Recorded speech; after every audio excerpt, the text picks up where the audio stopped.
Hey, it's Ed. Welcome to a new episode in the series I'm calling Simplicity in Music. And this series is going to be focused on great music, what makes great music, how you can make better music, get the best music you can from yourself, and what it means to be an artist and how to be the best possible artist you can be. And so I'm going to start off this series pretty slow. I'm going to talk about a couple people as examples, give a couple examples here of these concepts. But first, I want to give you a quick overview of what I have in mind as far as great music. So, there's a couple things that make music great. Stop that for a second. Okay.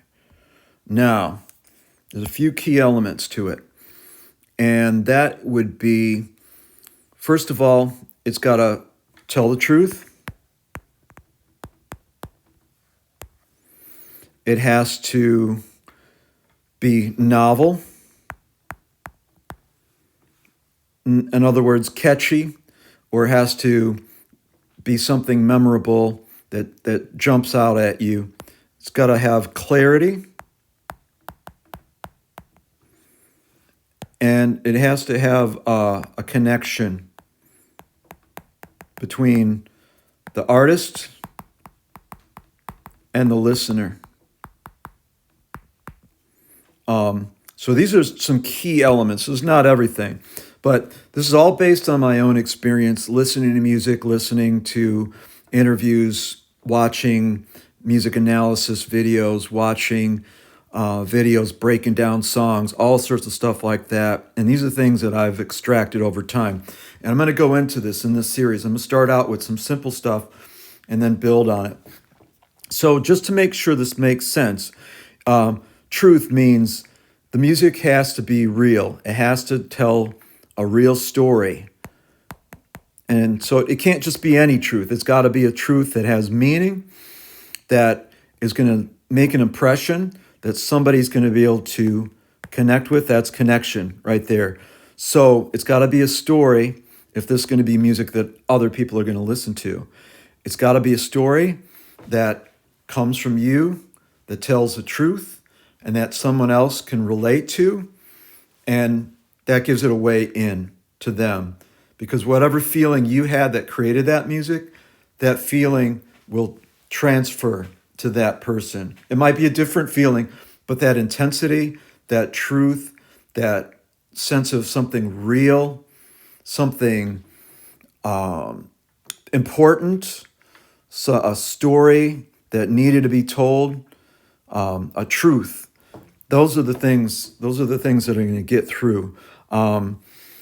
Novel. When I say novel, I mean it's gotta have, a hook, or it's got to have some way in, to make that connection. First, you gotta hook that person. You gotta hook that listener. Then once you've hooked them, you got their attention. Now you've got to have something that's unique and interesting. So it's got to have something different than what you're hearing every day. It can be the same, it can be a genre. It could be rock, blues, whatever, right? It can fit in a category. But it's got to have something about it that makes that person say, oh, yeah, wait, I hear something here. This sounds interesting. I want to hear more. And third item, clarity. Okay, so that's real important. All great music, and good music too, has clarity. So when you hear that song, you instantly know, okay, this thing is going somewhere. You'll instantly know. You may not know the genre, right? But it's got a feel, it's got a sound, it's got an identity. It's got a clear identity from the get-go. Boom, right from the start. Is it a groove? Is it a dance? Is it a mellow song? Is it a romantic song? Is it a heartbreak song? Is it happy? Is it sad? It could change, right? But right from the get-go, you got to establish that connection. So let me give you an example real quick one of my favorite artists here. I have a lot of favorites. Let me go here. So, all right, here we go. Now, in this next section, I've got a video of Bill Withers playing guitar. He's strumming the guitar. This got blocked, so I had to voice over it. Now, here's the drummer establishing a groove, right? He's got a groove. Drummer's got a groove. Now, here comes the bass line. Right?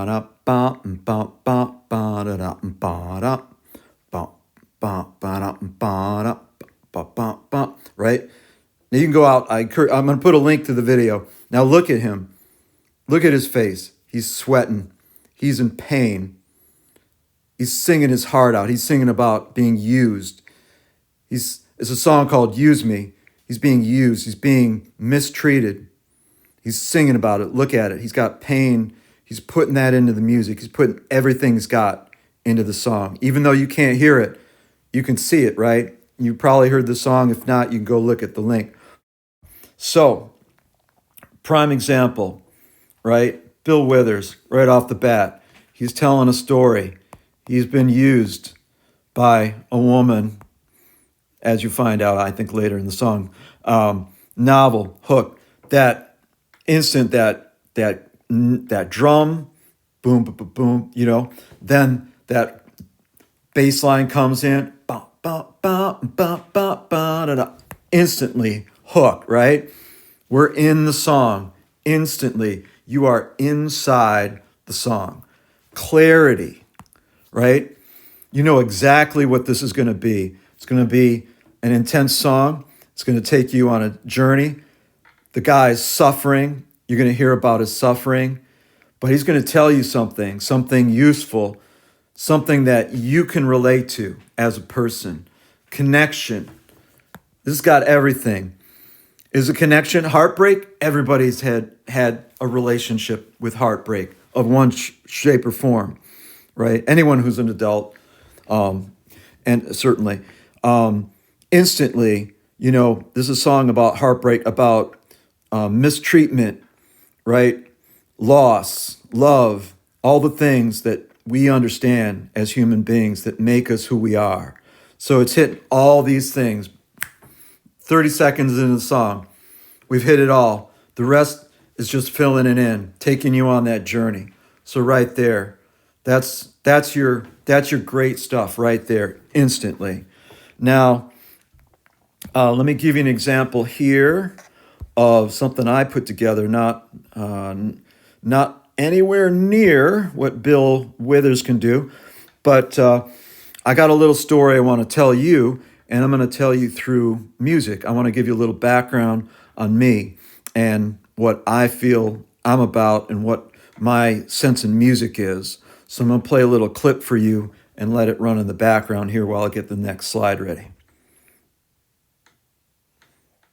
Let me tell you something about how I feel. I like the blues, and I like soul too. Just give me music, and I'll survive. Albert Collins played a mean guitar. He sang a song about his wife's credit cards. I don't care what the music is, if it tells the truth. Jimmy Page, Billie Eilish, Elton John, Marlon Brando, bring it on, bring it on. Matt Villainy, Charlie Parker, Kendrick Lamar, Carpenter's Black Midi, Django West, Nora Beck and more.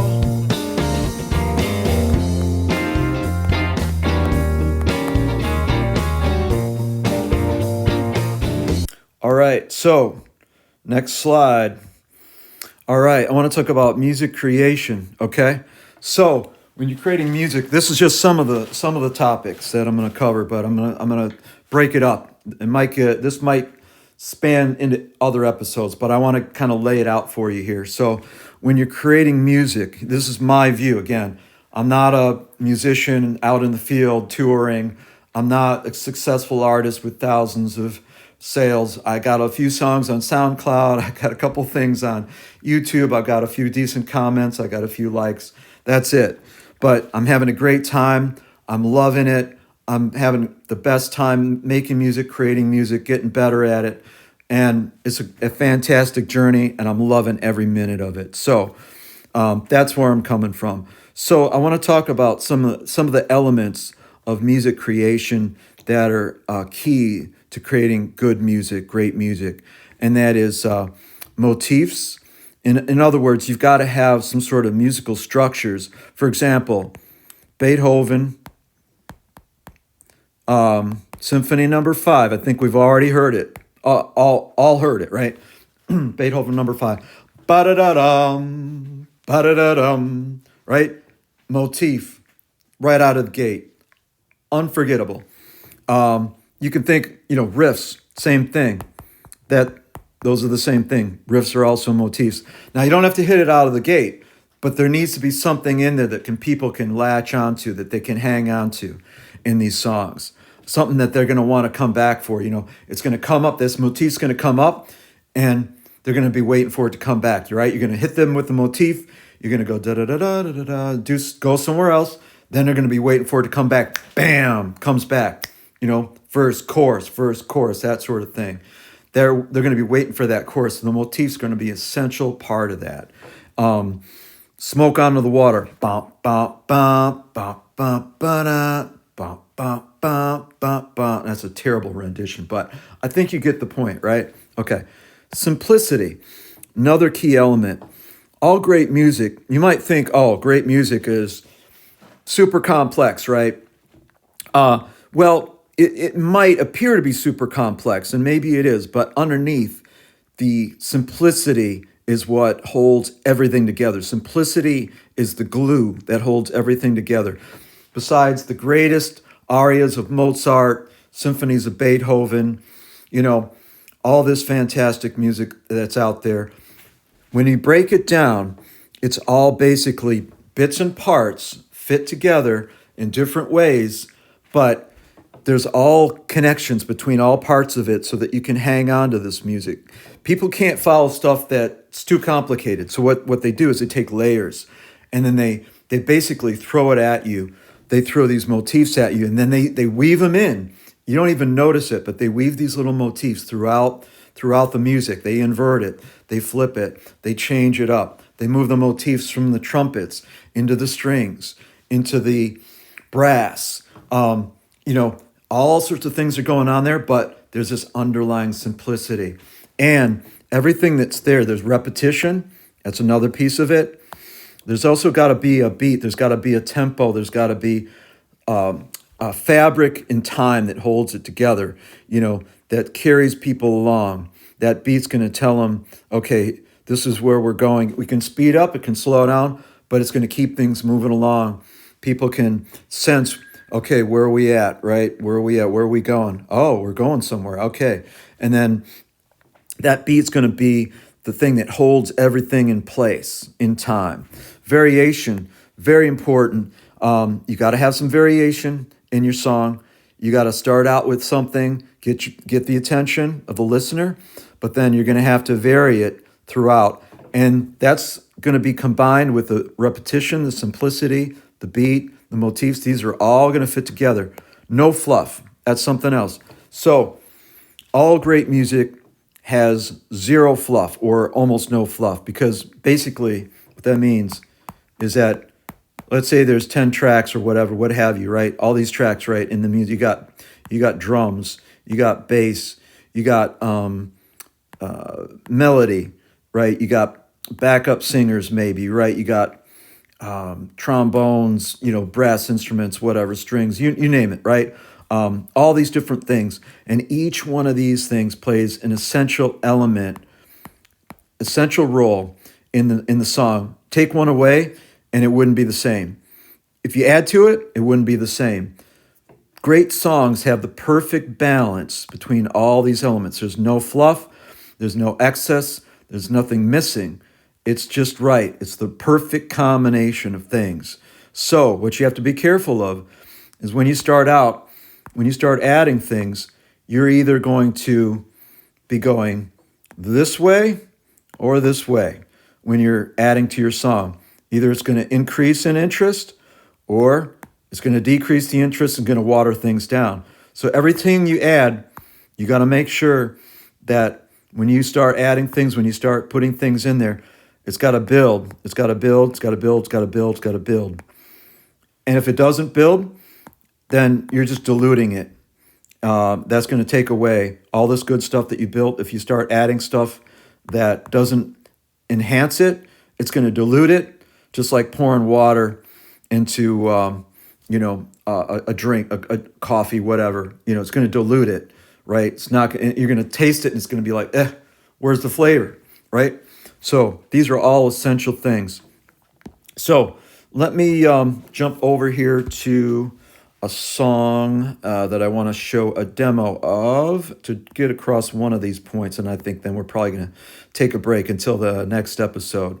So it's going to be this one here. Where is it? If I can find it, lo-fi groove example. Here we go. So I got this example here, and what I want to talk about real quick, so we're going to get down to some concrete things, is now here's a few tracks, and I've got on the bottom there, I've got a electric bass that's gonna provide sort of the melody.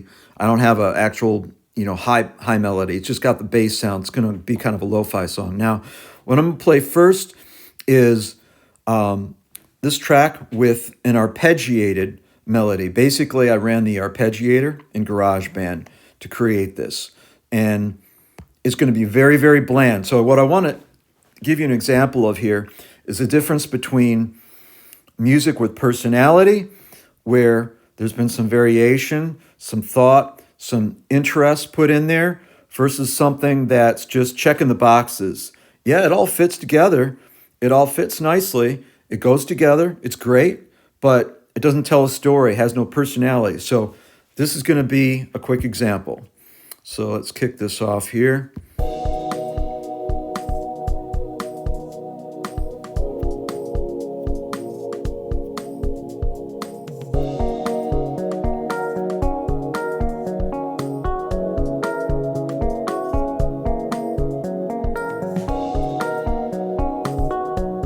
Right? Nothing wrong with that. Nothing wrong.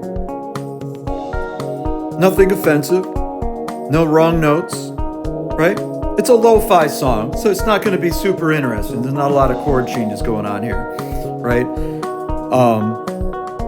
But it's just kind of not going anywhere. There's no valleys, there's no peaks, there's no valleys.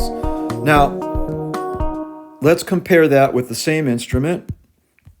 And what I've done here is I've done my best to give this a little personality. So I'm not going to be able to give you a great example of great music, but I can give you an example of something that's very mechanical sounding versus something that actually has a human element to it. Now, one thing I want you to listen for is a key thing. And this is one thing I want to cover. One point I think is very important I'm going to make here. So when you're adding a melody to a song, it's very important that you pay attention to the rhythm and the emphasis on the rhythm. Is it on the 1? Is it on the 2? Is it on the 4? Is it on the 3? Is it the 1 and the 2? Is it the 1 and the 3? Is it the 4? Every single case is going to be different. And your melody needs to land on those rhythms. You need to emphasize those rhythms. So if it's 1, 2, 3, 4, 1, 2, 3, 4, right? If there's a strong beat on the 1, you want your melody to be strong on the 1. This is generally speaking, but you can vary it. But if you want a strong sound, melody on the 1, 2, 3, melody on the 3, 4, right? It's got to match. It's got to match. And here I've tried to do that. If you listen closely, you'll notice the notes aren't perfect. They're not perfectly in time, but hopefully you'll get the feel of it. The melody and the bass line is going to match and emphasize the certain beats, the upbeats, the strong beats in the song. So here we go.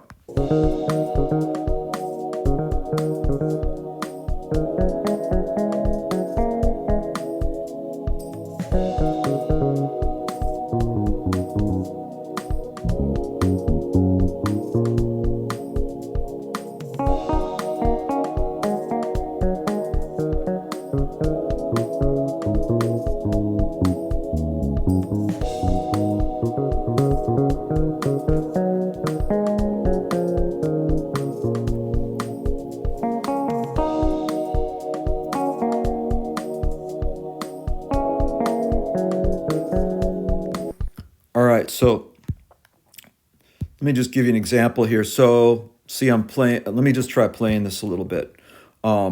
See what happens.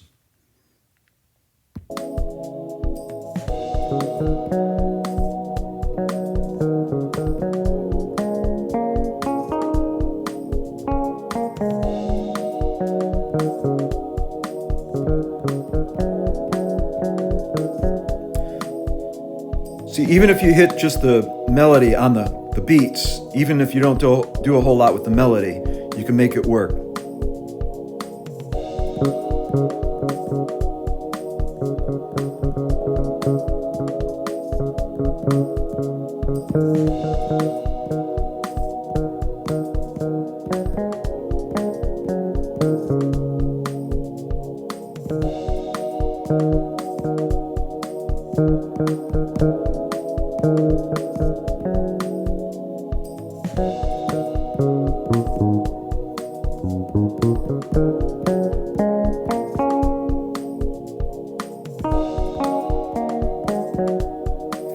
All right. Well, that's going to be it for today, folks. Just wanted to drop this really quick and get it on its way and see how it goes. And we'll do some more. Hopefully you enjoy this short video. Thanks for showing up. Have a good day.